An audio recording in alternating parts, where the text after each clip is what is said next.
बेलापूर गावामध्ये आज लोकांचे दशविधी क्रिया करण्यासाठी आलेल्या लोकांचे भर पावसामध्ये अतोनात हाल चाललेले आहेत। आज गावगावाची लोक या बेलापूर गावाच्या जेटीवरती दशविधी क्रिया करायला येते।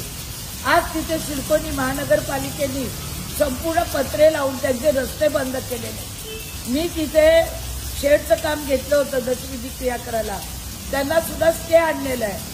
मी रस्ता केला होता म्हणून आज त्या रस्त्याने त्या समुद्रापर्यंत जाऊन भर पावसामध्ये तासनतास उभं राहून त्यांना बसायलाही जागा नाही, उभं राहून आज ते दशविधी क्रिया करत आहेत।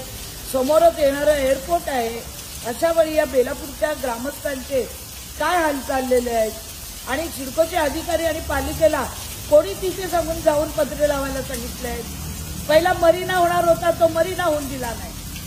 आता तिथे मी शेड बांधत होती, तिथे दशविधी क्रिया करतात, पावसात मातीत चिखलात खूप हाल होतात, रस्ते नाही। आता मी तिथपर्यंत रस्ता करत आणला, तोही रस्ता बंद केला। या अधिकाऱ्यांवर कारवाई झाली पाहिजे। या पावसामध्ये आज बेलापूरकरांचे किती हाल होत आहेत हे आपण बघा।